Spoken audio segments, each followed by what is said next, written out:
Syekh kepada semua yang hadir. Selamat datang pada petang ini Profesor Dr. Madya Dr. Saiful Akram bin Cik Chok atau bin Abdul Ghaffar. Beliau lahir pada 6 hari bulan 8 1979. Adalah seorang ahli akademik UiT UiTM Puncak Alam. Pada tahun 2010 hingga 2012 beliau menjadi pensyarah di Yaman. Pernah juga menjadi penulis ucapan untuk Perdana Menteri Malaysia dari 2015 hingga 2016. Beliau adalah pengarang beberapa buku seperti Visual Propaganda pada era penaklukan Jepun, juga Gapura Wacana yang akan kita bincangkan sebentar nanti, termasuk Prosa Seni.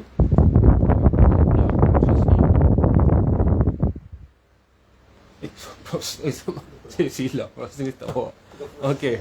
Ada Prosa Seni. Ini Prosa Seni. Ini tunjukkan. Ini propaganda visual ya, yang pernah diterbitkan oleh ITBM dan akan diterbitkan sekali lagi oleh Biblio. Kedua-dua yang terakhir ini juga propaganda visual adalah terbitan Biblio Press. Terima kasih doktor, boleh bagi tepukan pada doktor dulu. Kita mulakan majlis ni. Nanti ada kawan-kawan lagi akan datang. Okay, boleh ke depan sikit. Kawan nanti tunggu dulu datang. Jadi petang ini kita meneruskan lagi kuliah rakyat yang sesi keempat, iaitu pertama kita sudah buat ya bersama Dr. Rana, yang kedua bersama Bung Nasir Ibrahim, 3 bulan lepas pada bulan puasa kita bersama Astra Jabat. Yang kali keempat ini kita bersama Dr. Akram Ghaffar. Dan dengan bukunya yang terbaru diterbitkan, iaitu Gapura Wacana. Dan tajuk kita pada petang ini ialah persoalan falsafah dalam Gapura Wacana. Mungkin kita bagi dulu pada doktor untuk memulakan sikit sebanyak dulu tentang buku beliau. Kemudian nanti kita bolehlah bertanya, komentar tentang falsafah. Pada petang ini kita akan bincangkan tentang falsafah. Kalau pertanyaan tentang sains dan agama berkait tak dengan falsafah ke? Tak berkait. InsyaAllah kalau dapat sejauh. Okey doktor, kita persilakan kepada doktor. Kalau teman-teman yang menonton secara live, kalau tak dengar beritahu ya, saya akan cuba memberi menolonglah bagi dengar. Baik, jadi tanpa buang masa saya persilakan kepada Dr. Baik, terima kasih saudara Ben. Bismillahirrahmanirrahim. Bismillahirrahmanirrahim. Alhamdulillahirabbil alamin wa bihi nasta'in.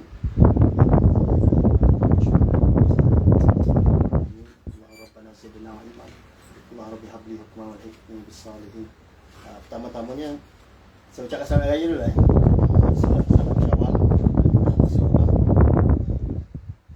hari ke-15 ya, minggu kedua dalam bulan Syawal. Dan saya juga ucapkan terima kasih kepada sahabat-sahabat yang sudi dan berkenan hadir untuk kita sama-sama diskusikan seperti mana yang diungkapkan oleh saudara Ben sebentar tadi tentang persoalan-persoalan dalam karya saya bulan Disember tahun lepas, Disember 2022, yang membawa judul Gapura Wacana. Ramai juga yang tanyakan saya tentang judul buku ni. Mungkin wacana didengar diskurs ya, satu pembahasan atau perkataan Gapura. Mungkin ramai yang dalam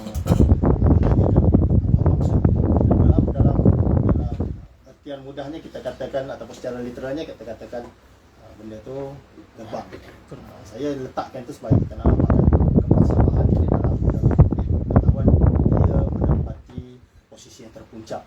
Bahasa Jawa Gapura. Itu yang Jawa digunakan bahasa Jawa. Tapi dalam rangka jadi pertanyaan tu tanya.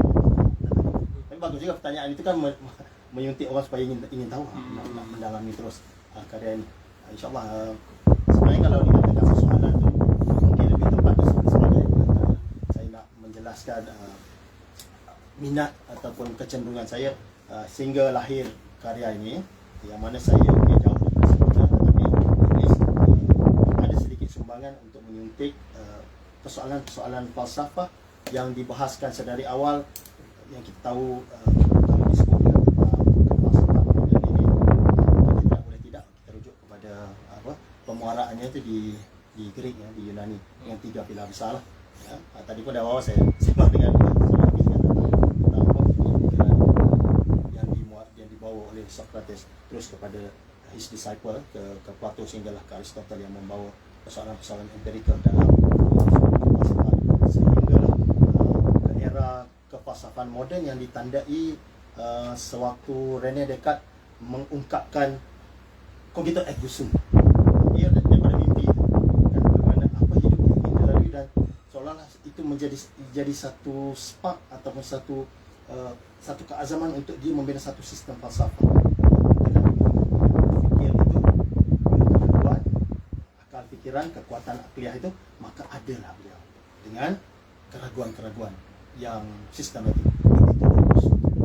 Itu ada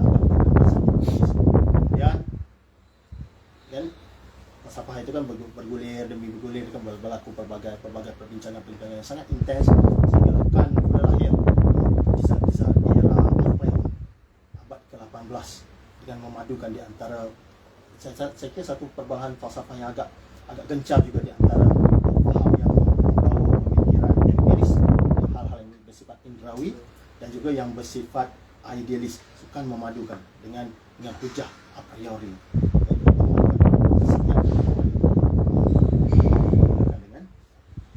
Ataupun every knowledge is a priori. Sampailah ke, saya kira saya habiskan buku ini ke beberapa pemikir besar. Termasuk juga tokoh mistikus yang agak kontroversi, Syekh Lembah Abang, Syekh Siti Jenar.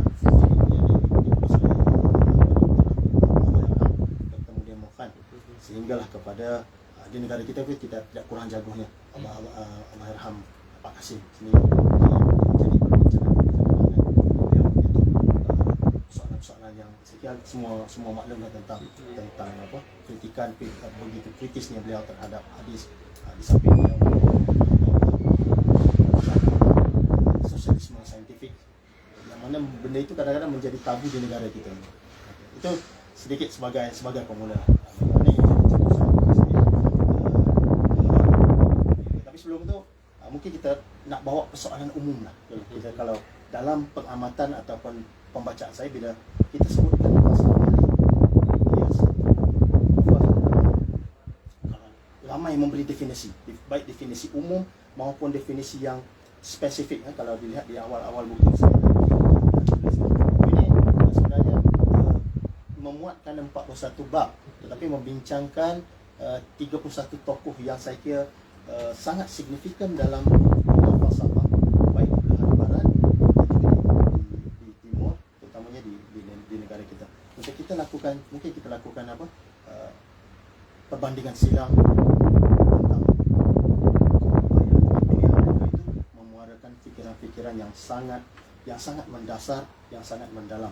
Sebab itu kalau sesiapa yang sudah membaca karya ini, awal bab itu saya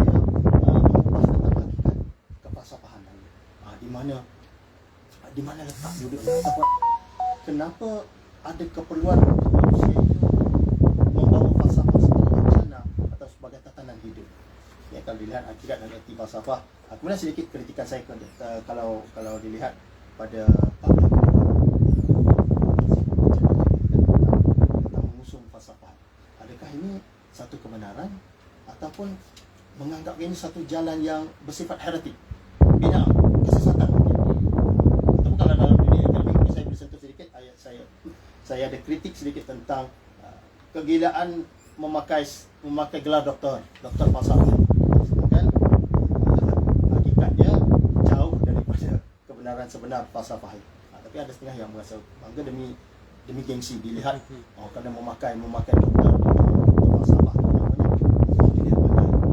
Tapi pembicaraan tentang falsafah itu langsung dikesampingkan, tidak dibicarakan ataupun dimuarakan dengan tuntas.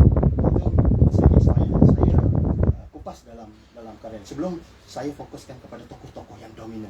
Kalau dilihat dia bermula dari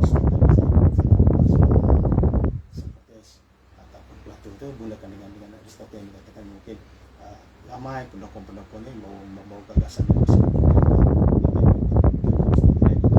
Saya bawa pembicaraan Aristotle itu tentang dalam salah sebuah karya beliau yang berjudul Retorik, The Art of Rhetoric, seni retorik.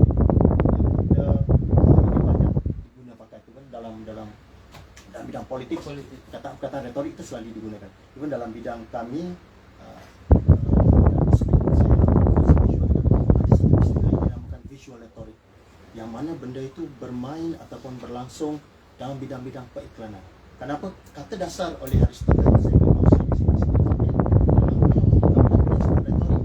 kalau yang saya boleh quote daripada buku The Art of Rhetoric yang dikarang oleh Aristoteles ini, mengatakan bila sebutkan retorik ini hal-hal yang dia sangat berseberangan ataupun sedikit tergelincir daripada kenyataan sebenar. Dan Aristoteles itu meletakkan 3 tahapan atau 3 kategori bila menyebut tentang retorik. Dia bersifat politik, dia bersifat forensik, dan juga dia bersifat epideitik. Itu yang saya mungkin dalam konteks macam. So kemudian berterus-terusan lah hingga ke pemikiran awal René Descartes. Saya kupas di sini. John Locke yang tabula rasa. John Locke ini seorang pemikir Inggris yang menjuarai ataupun yang meletakkan empiris ataupun keupayaan cerapan indrawi sebagai sumber utama pengetahuan. Dia datang dengan istilah tabula rasa. Ini seolah-olah seumpama batu loh ataupun blank slate yang tunggu diisi oleh sejumlah pengalaman. So dia tidak mempercayai ataupun dia menolak Locke memuarakan fikiran yang bersifat empirical. Tabula rasa itu menjadi idiom utama. Ya. Dilanjuti fikiran-fikiran John Locke oleh pengkagum dia tu David Hume di Inggeris juga, kelahiran Scotland juga, yang mengatakan fikiran itu system. Kemudian dilanjutilah pemikiran kebalahan yang saya ceritakan sedikit di awal tadi sebagai pengantar tentang bagaimana Kant cuba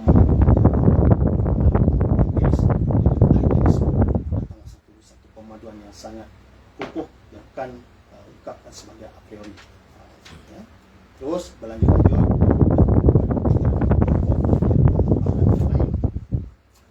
beberapa nama setelah Kant itu datang Adam Smith yang membawakan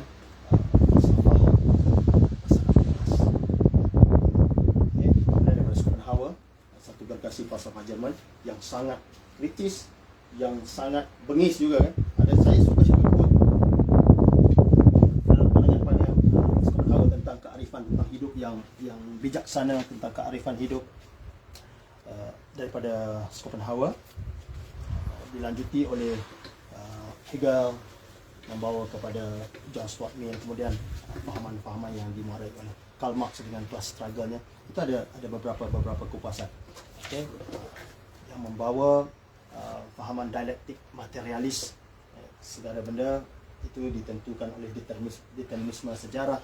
Kemudian dibalik sedikit dengan ada ruang kefahaman terhadap pandangan-pandangan yang menetapkan nilai agama sebagai tuntutan, sebagai punca kefalsafahan, yang saya kupas sedikit dari pandangan pemikir Agung Nusantara Buya Hamka dengan beberapa karya. Walaupun beliau seorang ulama, seorang agamawan, tapi dalam masa yang sama dia mengambil cakna ataupun dia terlibat juga dalam perbahasan-perbahasan falsafah, dan sangat menarik. Benda ini Buya Hamka ada tuangkan dalam seketika Hamka menafsirkan menulis tafsir Al-Azhar yang monumental 9 jilid itu kan. Dia tidak segan-silu memasukkan beberapa nama besar, nama pemikir-pemikir barat dalam sandaran untuk dia mengupas tafsir beliau, sehinggalah kepada almarhum Kasih Ahmad lah. Itu sedikit sebanyak dia punya kronologis ataupun susun atur bab ini. Again, kalau kita membaca karya falsafah ni seperti yang saya pernah tulis dalam sebuah kata pengantar dalam buku saudara Syed Ahmad Fatih tentang dia menulis tentang lalang di lautan ideologi. Saya menuliskan pengantar, saya mengatakan bila kita mencermati kebanyakan karya-karya falsafah ini, dia tidak bersifat narrative centric. Dia bukan macam kita baca novel A sampai Z. Kita melihat ada poin-poin penting yang dirasakan bersesuaian, yang dirasakan perlu, dan kita boleh menekuni ataupun mencermati isi-isi kefalsafahan itu. Karena apa? Perbincangan falsafah itu dia tidak tersusun yang berdasarkan pengalaman saya lah, dia tidak sesusun secara naratif begitu. Kadang-kadang apa yang dimuarakan itu mungkin berulang di beberapa ketika, terutama karya yang saya sangat sering geluti itu daripada Immanuel Kant, 3 kritik besar dia, ya. Yang dimulai oleh Critique of Pure Reason, kritik atas akal budi murni yang membicarakan tentang soalan metafizik. Kemudian beliau lanjuti, Kant pun menulis karya ini waktu umur dia dah 50 tahun.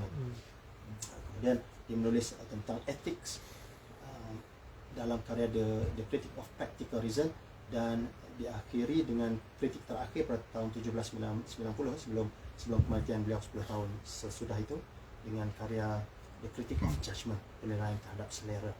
Itu sedikit sebanyak yang saya lakukan bacaan itu, dia sangat melengket-lengket. Berarti kadang-kadang dia berulang di beberapa bab, beberapa keadaan. Ini menyulitkan, meresahkan, memenatkan juga. Tetapi saya jadikan sebagai cabaran untuk cuba memahami, cuba menangkap maksud dan beberapa inti-inti yang essential, yang mustahak, yang saya rasakan boleh dikongsi pada pembaca, saya tuangkan dalam bab salah satu bab di Gapura Wacana. Itu untuk nilai pendahuluan itu. Kemudian saya cerita sedikitlah tentang minat saya itu bagaimana boleh terjun ke dunia ini lah, ataupun untuk secara formalnya itu saya mula terdedah dengan bacaan falsafah itu di awal umur waktu saya mungkin seperti saudara semula awal 20-an itu. Kami nak baca beberapa karya-karya besar, tetapi waktu itu tidak ada sandaran ataupun tidak ada guru yang dirasakan yang boleh menuntun ataupun boleh memandu. Sehinggalah saya umur 20 tu saya dah tamat belajar di peringkat sarjana muda. Saya dapat degree dalam bidang graphic design. Sewaktu saya meneruskan pengajian di Universiti Pendidikan Sultan Idris tahun 2006, saya ditemukan oleh seorang profesor yang uksi import daripada Indonesia, Profesor Dr. Cecep, yang beliau banyak mendorong dan juga memperkenalkan fikiran-fikiran falsafah, dan sehingga ke hari ini walaupun banyak karya-karya besar, karya-karya pemikir-pemikir falsafah barat yang saya tekuni, yang saya bacai, walaupun ada yang setengah itu terhenti setengah jalan, tak sempat saya habiskan keseluruhannya, tetapi ada satu buku yang ditulis oleh guru saya ni yang saya bawa ke mana-mana dan saya ulang baca sampai ke hari ini. Pagi tadi pun sebelum datang ke majlis ini, saya semak sedikitlah buku yang berjudul Filsafat Ilmu. Bukunya nipis saja, tak sampai 100 halaman, tetapi dia memberi pengikhtisaran ataupun inference tentang cabang-cabang pemikiran dalam ranah falsafah dan juga posisi-posisi ilmu pengetahuan. Dia memberi satu, dia datang dengan tulisan yang sangat mudah dipahami berserta dengan kias-kias yang senang kita hadam ataupun analogi-analogi mudah. Salah satu yang boleh saya kongsi ataupun yang diinspirasikan dalam buku Filsafat Ilmu itu ditulis oleh Prof. Cecep dan tim beliau. Dia mengatakan falsafah ini seumpama satu pasukan marine yang cuba merebut sebuah pantai. So bila satu pasukan ataupun bila pasukan marine itu mendarat di pantai tersebut, di pulau yang dimaksudkan itu, so bertebaranlah pasukan marine, tentera-tentera. Yang tentera-tentera inilah yang dikiaskan sebagai pengetahuan yang meneroka, yang mencari yang lebih mendalam, walaupun falsafah pada asalnya umum, tetapi dia merupakan satu indikator, satu induk untuk ilmu-ilmu itu mencari ataupun menggeluti sehingga ke akar-akar. Itu dinamakan ilmu pengetahuan. Kemudian bila pulau tersebut dikuasai, berlayarlah lagi pasukan marin ini mencari, berspekulasi ataupun menduga pulau-pulau yang lain. Itu gambaran mudah kalau kita boleh kiaskan dengan bagaimana falsafah memainkan peranan ataupun mengambil posisi dalam ilmu pengetahuan manusia. After all, semua benda ini kita bergantung untuk mencari kebenaran, tapi kebenaran cara yang bagaimana. So, falsafah itu memberi pedoman, memberi perhatian. Sebab itu dalam falsafah ada 5 perkara yang sering menjadi perbicaraan ataupun menjadi persoalan falsafah ini. Ini yang ditulis panjang lebar oleh Will Durant dan juga dalam buku Filsafat Ilmu.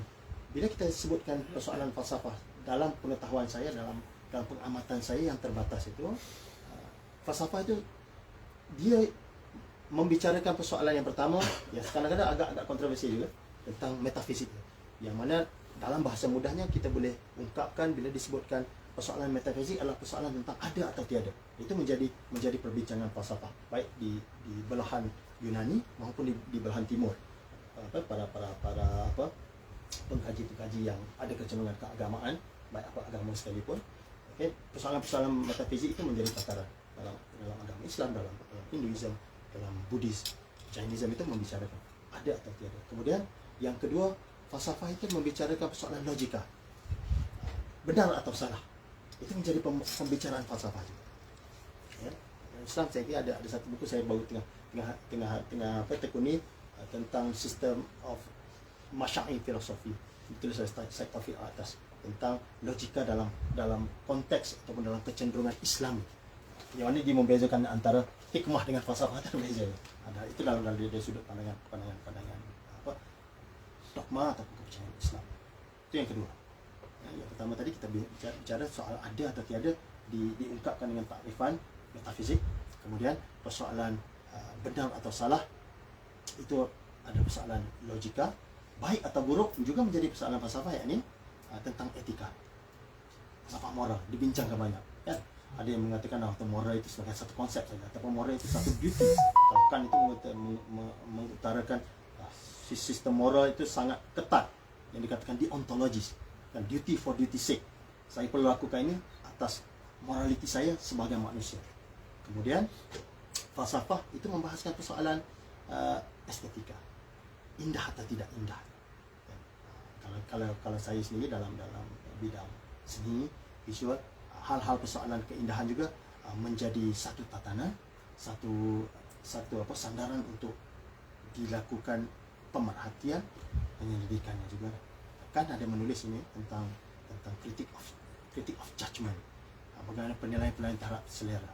Keindahan yang saya perhatikan mungkin tidak sama dengan manusia-manusia lain, karena kedinamikan itu. Keluar apa beza di antara indah, beauty, dan noble ataupun kemuliaan. Itu ditulis juga panjang lebar oleh dan yang terakhir, kalau menjadi tataran umum atau perbincangan umum falsafah ini, selain persoalan metafisik tadi tentang ada atau tiada, kemudian persoalan-persoalan yang bersifat logika, benar atau salah, membawa kepada persoalan baik atau buruk tentang etik tadi, kemudian pergi kepada keindahan, indah atau tidak indah. Yang terakhir, yang juga tidak terlepas dalam tirikan falsafah itu adalah persoalan politik lah. Dan nama juga politika filosofer, ialah ini ilmu sosial, ilmu politik, di mana satu penentuan terhadap satu sistem pemerintahan yang ideal, bagaimana cara itu.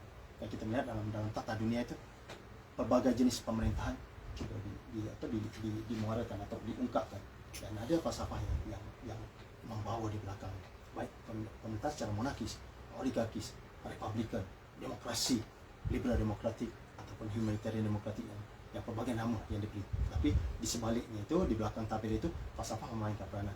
Ya, kalau dilihat saya kiaskan tadi tentang pasukan Marine tadi, dia meneroka ke ranah pilihan politik, dia meneroka ke ranah metafisik, meneroka ke ranah etik, estetik.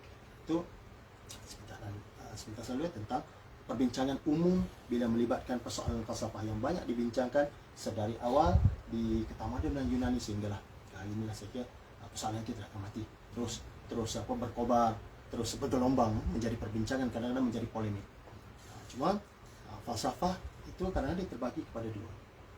Tadi persoalan hal falsafah biasanya dia melibatkan yang disebut kebenaran secara kebenaran alami, dikatakan natural philosophy, yang mana natural philosophy inilah yang memandu ataupun yang menjadi pemula kepada ilmu-ilmu natural, ilmu-ilmu tabi'i, ilmu-ilmu sains. Kemudian satu lagi falsafah moral, yang mana inilah yang menjadi punca kepada ilmu-ilmu sosial, kemanusiaan, seni, hukum, politik, dan sebagainya. Okay?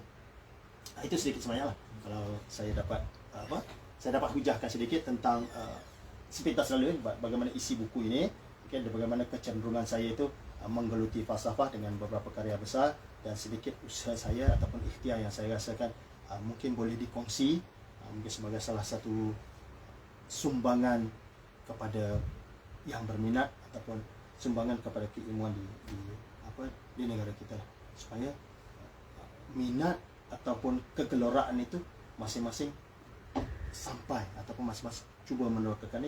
Ini persoalan yang melibatkan akal manusia. Kalau bagi yang percaya, bagi saya lah dari sudut orang yang percaya, yang kita kata pakai sistem nilai dan keimanan itu, di dalam Al-Quran juga ada 77 kali difirmankan Tuhan tentang suruhan ataupun anjuran menggunakan akal fikiran. Dan juga ada perbezaan yang jelas. Kadang-kadang difirmankan Tuhan ada beza di antara orang yang menggunakan akal fikiran dengan orang yang tidak menggunakan akal fikiran. Ada perbezaan jelas di antara kegelapan dan juga kecerahan. Itu diperbincangkan baik dari sudut teologis maupun dari sudut saintifik atau sudut falsafah. Okey, mungkin itu secara pemula lah. Terima kasih kepada Dr. Akram. Jadi jika teman-teman ada apa-apa persoalan yang sepanjang yang dibicarakan oleh Dr. Saiful Akram, boleh kemukakan. Termasuk juga yang live kalau ada persoalan boleh kemukakan. Ataupun sebarang pandangan kita sebagai santai sambil-sambil ni kan, untuk kita meneroka ataupun saya sebenarnya berbesar hati kepada yang sudah mendapatkan karya saya ini, yang sudi mengeluarkan sejumlah wang membaca, meneroka sedikit sebanyak, mungkin sedikit refleksi ataupun sebarang pandangan yang saudara-saudara ataupun yang ada di sini boleh kongsikan ataupun ingin ditanya. InsyaAllah sekiranya saya mampu menjawabnya, saya cuba yang tak datang ni pergi ke rumah terbuka ni janji. Ada rumah terbuka, ada soalan boleh ni. Doktor, okey, saya ingat patutnya nak mula dengan yang ringan-ringan dulu kan, baru hujung-hujung. Tak ada masalah, kita tengok mana yang bersesuaian. Okey, Doktor menulis dalam bahasa Melayu yang buku ini, tengok prosa wacana, prosa seni. Prosa seni juga visual tu dalam bahasa Melayu. Ini adalah satu benda yang agak menarik dan unik, boleh dikatakan unik juga kerana banyak sarjana kita. Sorry. Kerana banyak sarjana kita, ahli pemikir kita, dia ada ilmu tapi dia tak suka tulis dalam bahasa Melayu. Dia lebih suka tulis dalam bahasa Inggeris. Apa saja alasannya lah. Jadi persoalannya adalah, bolehkah bahasa Melayu menjadi bahasa falsafah? Kalau ditanyakan saya, jawapan saya itu sangat optimis. Kerana beginilah, kalau kita secara santai lah, kalau masing-masing pernah lihat filem Piramli kan, Seniman Bujang Lapuk, waktu dialog beliau dengan Sing di studio Jalan Ampas, satu scene saya kira sangat memberi impak kepada saya juga. Apa yang Piramli hujahkan, walaupun dia tataran atau hujahannya hujahan biasa, tetapi dia masuk ke jiwa kita. Bahasa melambangkan bangsa. Itu satu hal yang beliau ungkapkan itu. Dan saya percaya, kerana kita sendiri yang perlu memartabatkan itu. Ya, saya percaya kerana kita dalam cengkeraman imperial atau jajahan yang terlalu lama, so kadang-kadang kita membawa sifat anglophile itu ataupun keteragungan itu yang melampau-lampau. Sampaikan berbicara ataupun menulis dalam bahasa ini kadang menjadi satu strata kedua, ataupun mungkin dipandang dia tidak bergengsi seperti mana orang membahaskan, mengungkapkan dalam bahasa Inggeris. Bagi saya itu hal yang perlu kita semak semula dan perlu diperbetulkan. Dan ini salah satu usaha kerana saya setuju dengan apa yang saudara ungkapkan. Banyak wacana-wacana atau penulisan-penulisan yang memuarakan tentang persoalan falsafah ataupun persoalan yang sangat heavy itu diungkap atau diwacanakan dalam bahasa asing. Bukan kita menidakkan terus, tetapi dalam masa yang sama kita perlu sampai ke keseluruhan khalayak. Mungkin ada setengah khalayak itu yang tidak begitu mahir, begitu arif tentang beberapa istilah. Dan itu saya mengambil cabaran untuk mengungkapkan kupasan-kupasan yang ditulis. Ya, terutamanya memang kalau karya falsafah itu, selain daripada bahasa Indonesia yang saya semangati, karya-karya besar itu memang tertuang ataupun tertulis dalam bahasa Inggeris. Dan itu menjadi usaha saya untuk meringkaskan, cuba memberi makna dalam bahasa ibunda supaya sampai ke pelusuk khalayak. Bukan kata falsafah itu hanya kalau diungkapkan oleh Seneca itu mengatakan falsafah ini ilmu yang tinggi-tinggi saja. Tapi kerana keupayaan berbahasa itu, dia boleh sampai ke mana-mana arah sekalipun.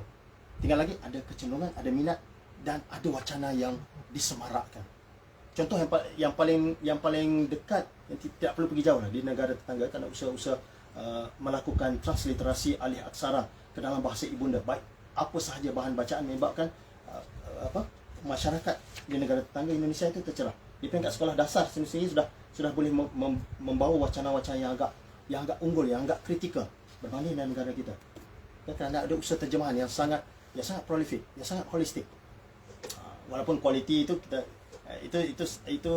kata faktor yang berbeza, tapi usaha-usaha itu berterusan, dan di negara kita sudah ada usaha itu. Walaupun sangat marginal, tetapi semangatnya itu, kobarannya tetap ada. Saya agak benda itu dapat dilestarikan.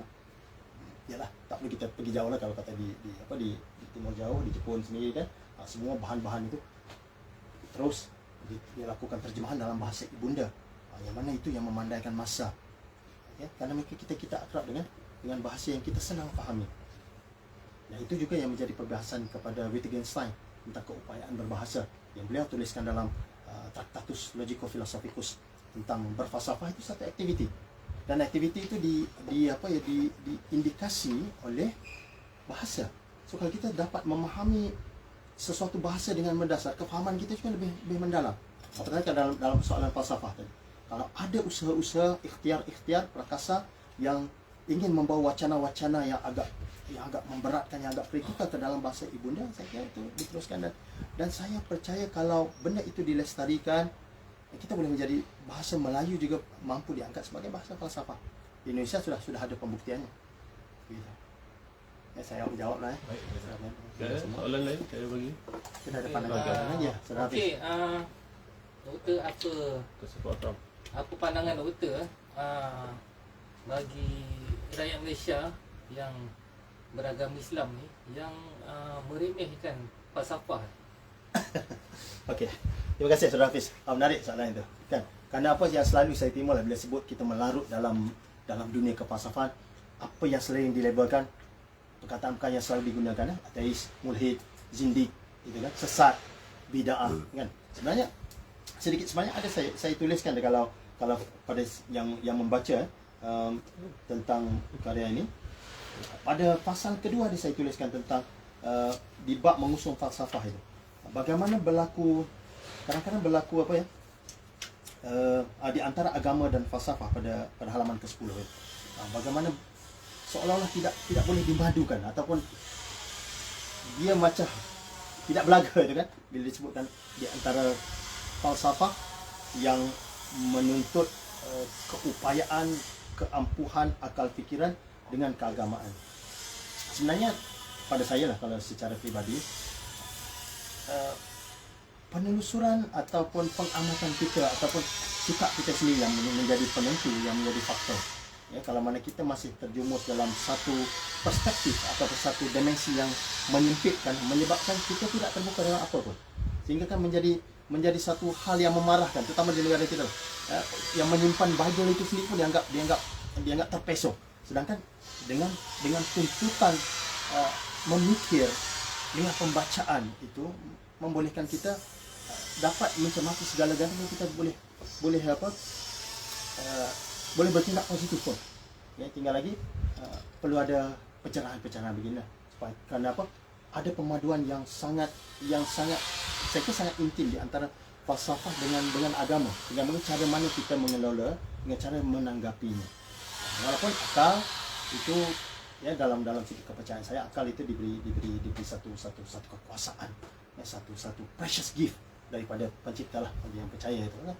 Tapi dalam masa yang sama, kita dipandu oleh satu kod keimanan yang berdasarkan kebenaran wahyu. Seperti mana falsafah, sebelum kebenaran falsafah, bagi yang ada keniscayaan terhadap keagamaan, dia terbina dalam kebenaran agama. Tetapi dalam kebenaran agama, kalau tidak memakai akal fikiran juga, dia menjadi timpang, menjadi satu kerosakan juga.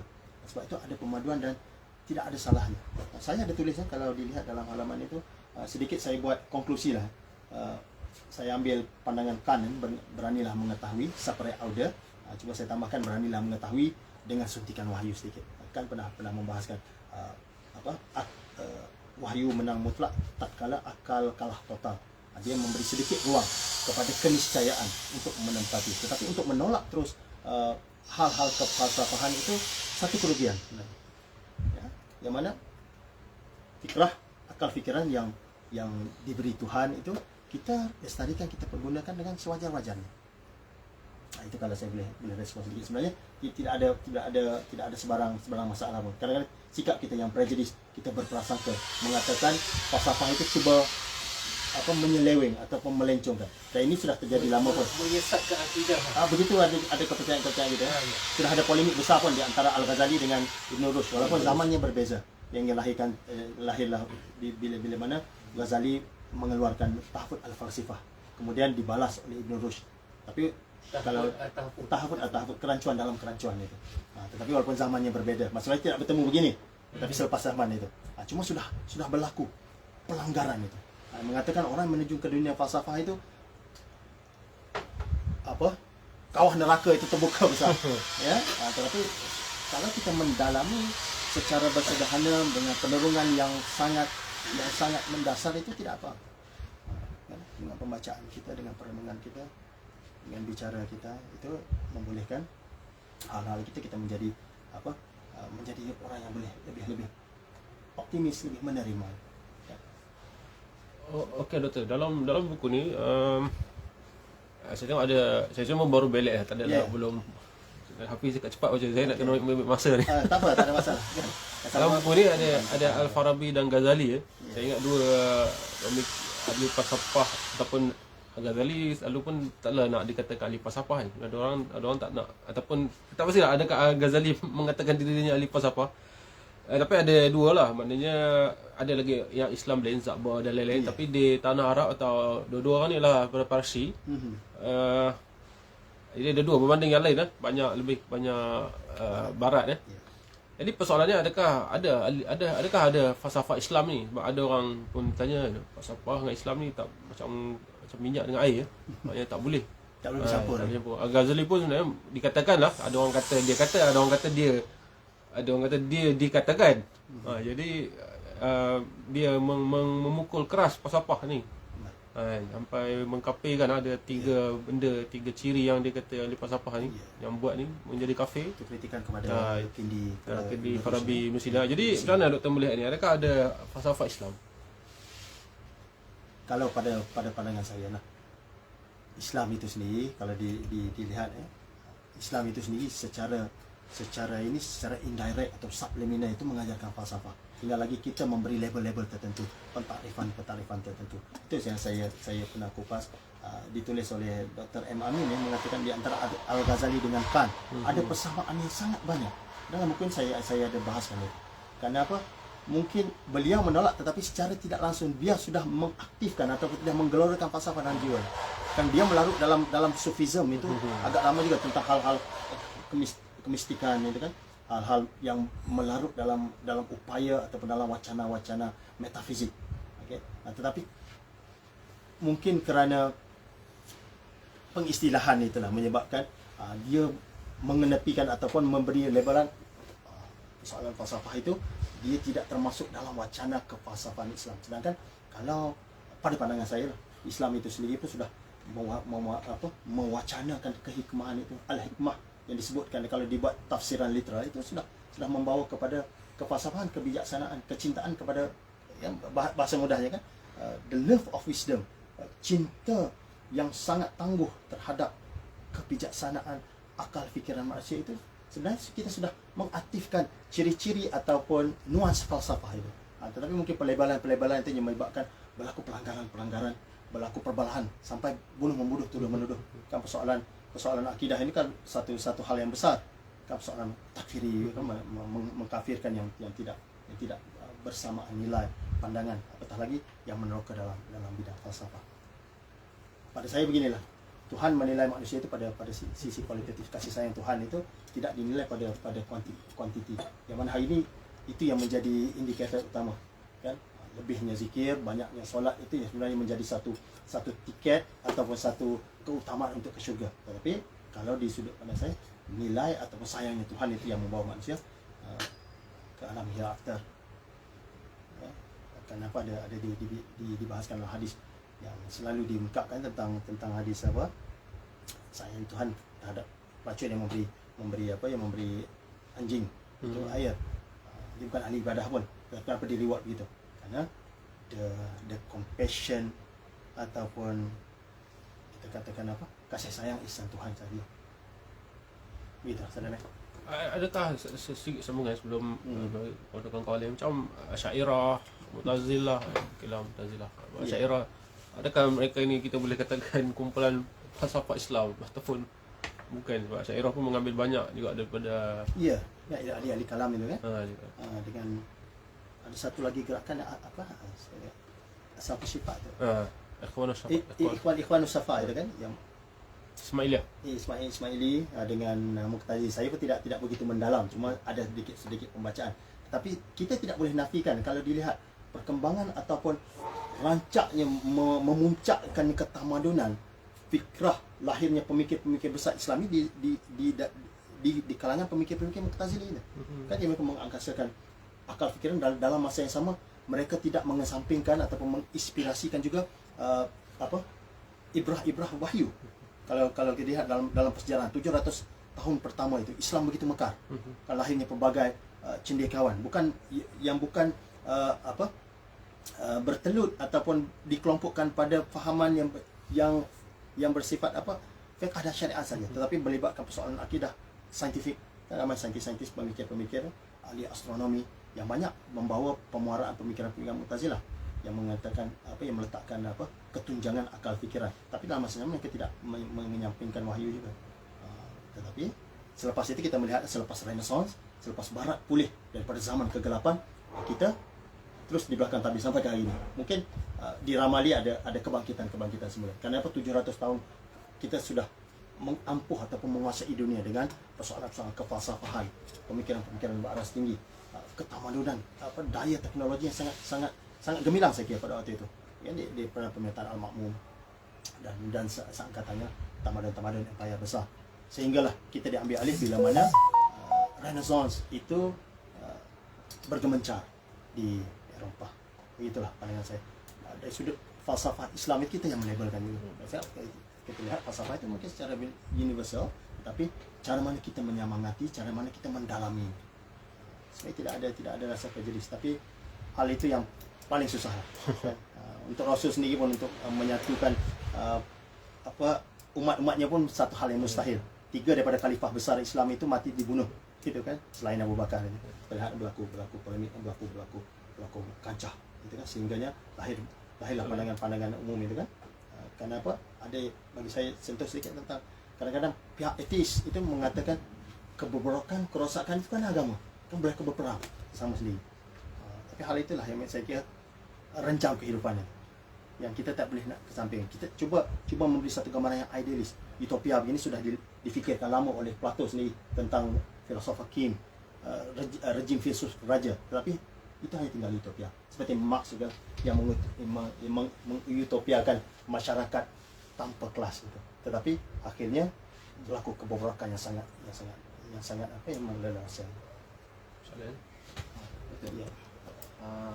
Pandangan doktor tentang keruntuhan falsafah dalam kalangan masyarakat kita, sehingga masyarakat ini dah tahu ada atau tiada, benar atau salah, baik atau buruk, dan bahkan dalam politik sekalipun keruntuhan tu makin lama kita tengok tiap kali memuncaknya makin runtuh. Dan apakah faktornya? Adakah faktor yang kerana kita tidak, seperti mana soalan pertama soalan Bang Abu Benz, bahasa yang menggunakan falsafah dalam bahasa Indo kita, ataupun kerana faktor agama yang menyebabkan kita kekangan dalam mengikuti falsafah, dan macam mana tidak memupuk balik, memurnikan balik dalam kalangan masyarakat. Adakah kita perlu menjadi selektif dalam perkara-perkara tertentu untuk timbulkan balik keinginan masyarakat dalam memiliki falsafah? Bagi saya beginilah kan, berlaku keruntuhan itu kerana apa?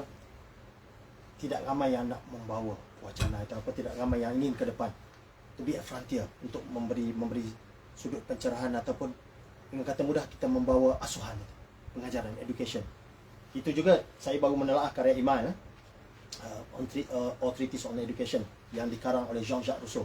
Bagaimana pendidikan itu menjadi satu pemuaraan satu nilai keangkasaan, keampuhan fikir itu perlu bermula dari institusi yang paling apa ya? Yang paling kecil, maksudnya di rumah dahulu. Bagaimana kalau ibu itu sebagai seorang pengasuh yang bagus, membawa kepada ayah itu sebagai guru pertama, iaitu sebenarnya mungkin sedikit sebanyak boleh menyuntik kefahaman, walaupun tidak pergi kepada tataran yang lebih tinggi falsafah, tetapi kecenderungan ataupun suntikan-suntikan pendidikan,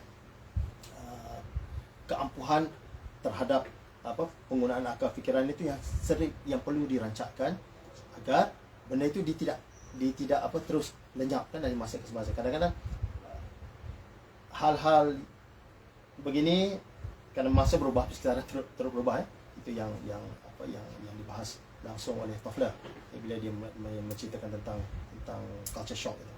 Okay. So pada saya kesenjangan itu boleh dirapatkan melalui perangkasaan ataupun pewacanaan-pewacanaan, ada perbincangan-perbincangan, dan juga faktor-faktor bahasa yang lebih dekat, yang lebih senang orang faham, dan ada rasa minat, ada rasa keinginan untuk meneroka. Kerana benda ini agak menarik, kira mencabar akal fikiran. Tinggal lagi ada entiti ataupun ada individu yang mahu menyemarakkan, yang mahu menyuntik, ataupun yang mahu kita katakan trigger, yang mahu menyentuh ataupun menyentak fikiran kita, supaya kita lebih kritis, lebih kritikal dalam apa saja tindakan, dalam apa saja cara kita membuat keputusan.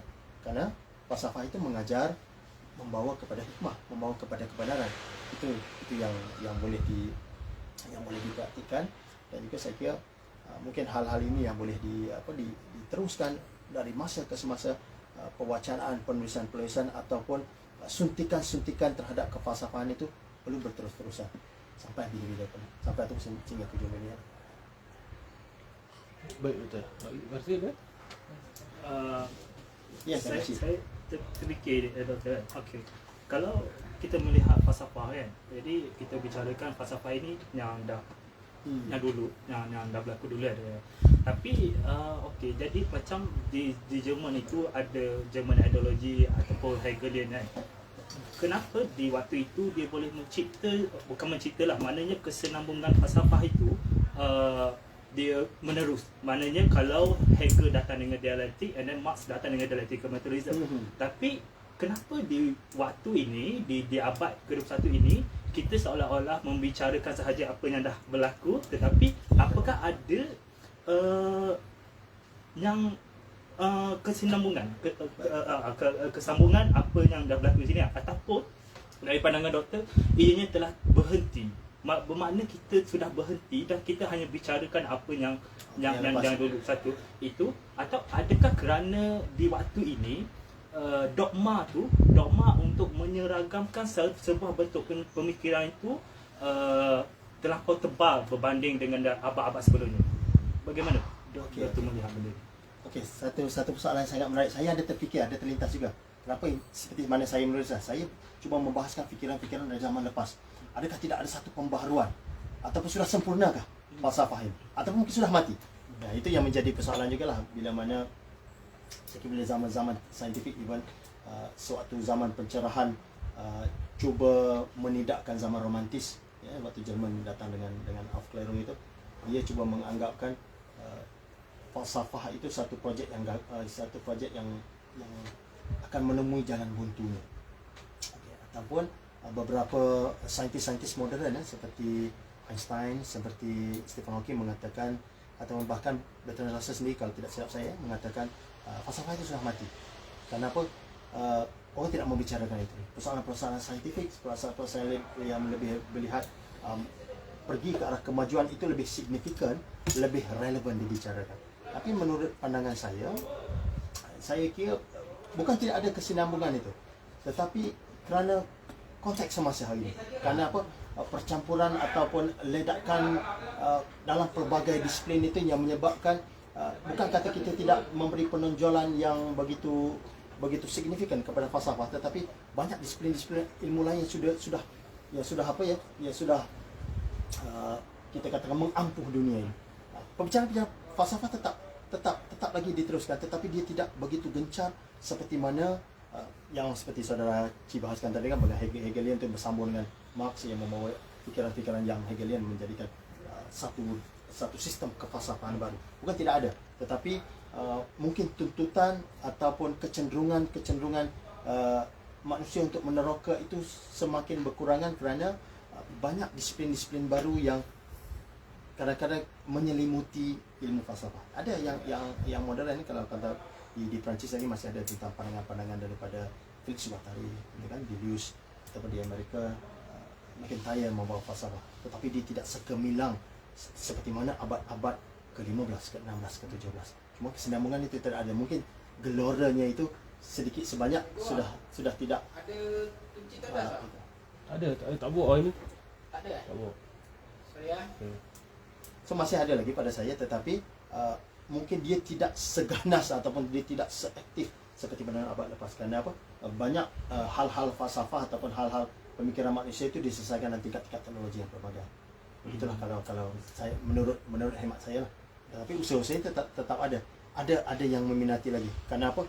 Hal-hal kefalsafaan ini melibatkan soal pemikiran, rasionaliti, hukum moral, itu tetap dibicarakan. Seperti yang saya bahaskan tadi, hal lima cabang falsafah yang melibatkan soalan metafizik, ethics, aesthetics, politics dan logik, itu masih dibicarakan.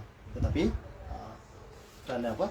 Kelibatan ataupun disiplin-disiplin yang berbagai itu menyebabkan berlaku sedikit deteriorasi ataupun sedikit kemerosotan terhadap pemikiran-pemikiran baru, ataupun manusia sudah boleh menerima ataupun sudah mencapai, ataupun falsafah itu sendiri sudah lengkap, sudah mencapai kesempurnaannya yang yang tertentu bagi sudut pemikir-pemikir tertentu. Begitulah.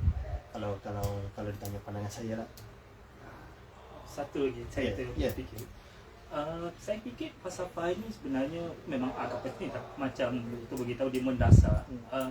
Sebab jika falsafah itulah terhenti, bermakna apa bentuk produk yang manusia buat, contohnya kalau dalam sini lagu, filem, apa saja kan, teater, lirik ke apa, skrip ke, jadi bermakna kalau tak ada sandaran falsafah tu, dia akan keluar kita semula kan, dia akan kita semula apa yang dah ada tu, sebab sandaran falsafah tu tiada kan? Tidak mencengkam, tidak mencengkam. Jadi bermakna kalau falsafah tu ada, dia akan menciptakan benda baru, jadi bentuk form yang keluar tu akan keluar dengan benda baru kan.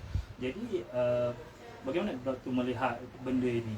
Adakah kalau falsafah itu sudah stop di situ, bermakna apa yang dibuat itu aktiviti manusia itu hanyalah sekadar reproduce of the status quo.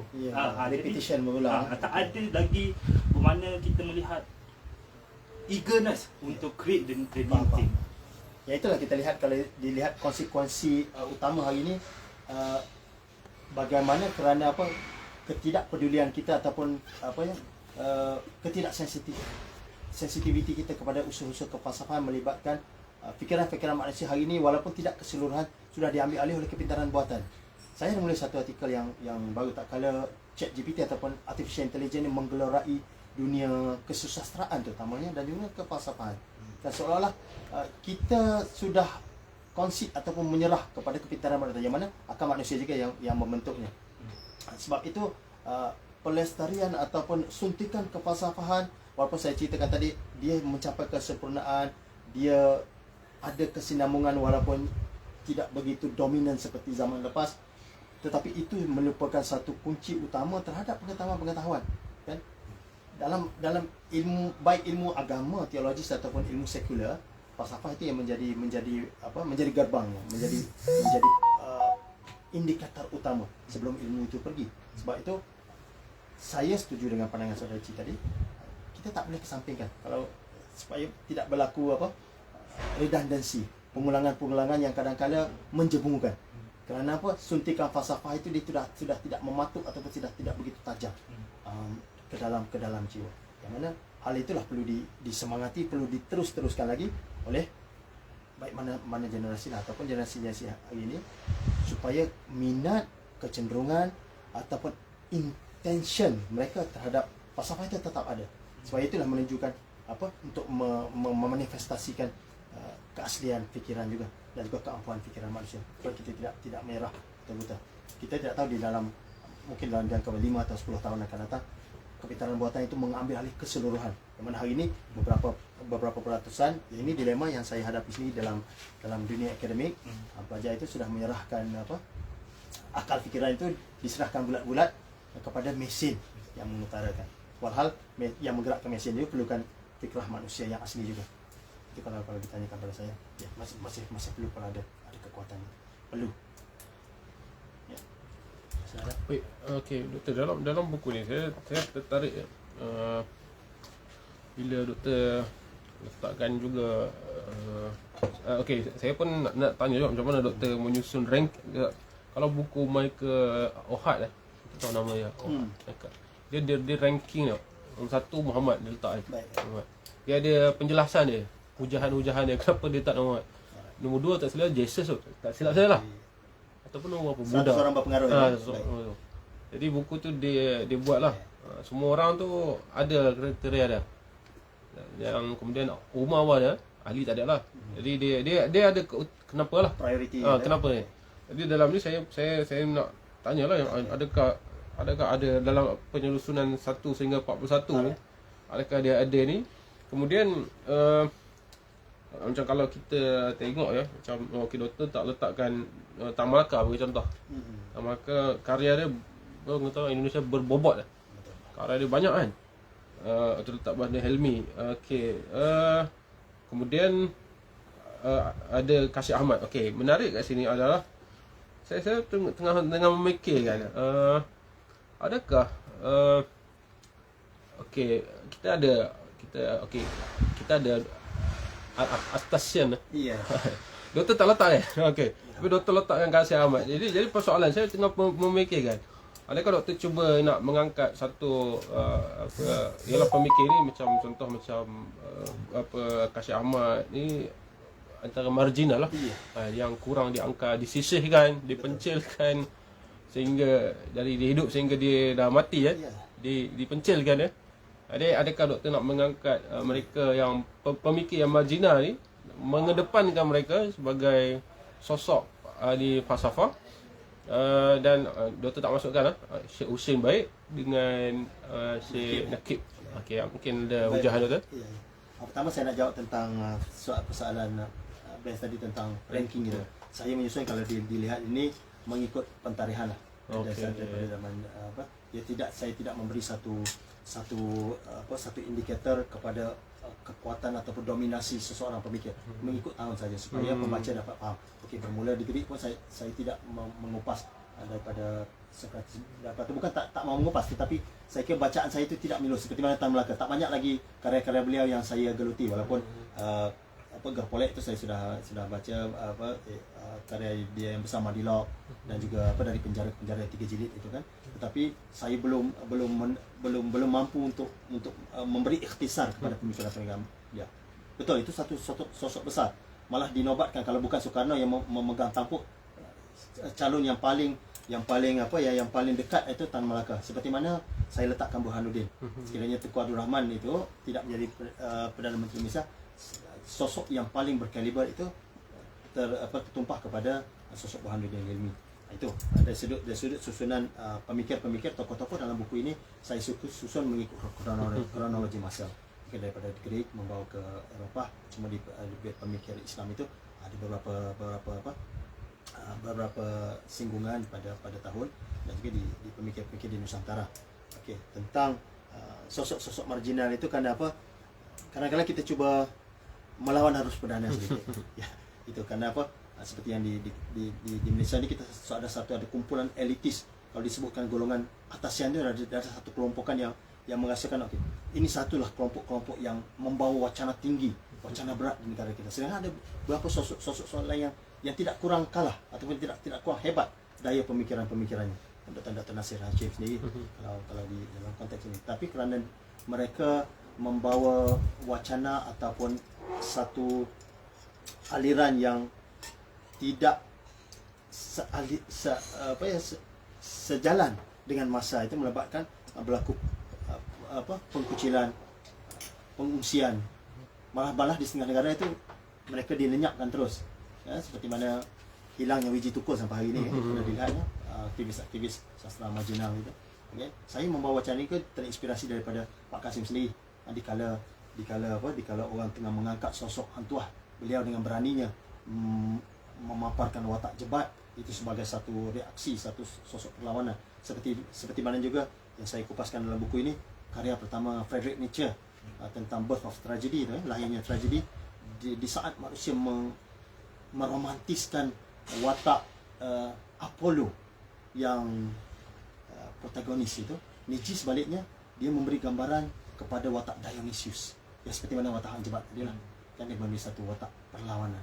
Yang itu yang dikupaskan beliau dalam karya-karya berikutnya, terutama dalam yang sedang saya usahakan terjemahan karya Beyond Good and Evil. Saya alihaksarakan di seberang kebaikan dan kejahatan. InsyaAllah saya cuba habiskan terjemahan itu. Sudah masuk tahun kedua ni, belum usai lagi. Ya, yang pertama saya harapkan pihak penerbit dapat terbitkan tentang Dostoyevsky Zarathustra. InsyaAllah kalau ada wacana saya bahaskan itu. Okay. Sangat menarik sabda Zarathustra itu. Bagaimana manusia mendapat ilmu, mendapat pencerahan daripada kemuncak yang tinggi di gunung. Bermula kalau dilihat dalam kepercayaan teologis, Nuh sendiri sudah mendapat syariat itu ataupun membawa syariat itu di Gunung Ararat bila mana habisnya banjir besar, membawa kepada tradisi lain. Kan hal-hal di gunung itu sangat intim dengan keilmuan, dengan dakwah ataupun missionary membawa wacana keagamaan, membawa wacana Tuhan. Sama juga seperti yang saya lakukan dalam karya tesis saya yang membawa sedikit singgungan atau memberi suntikan antitesis lah dalam propaganda visual itu. Di dalam kita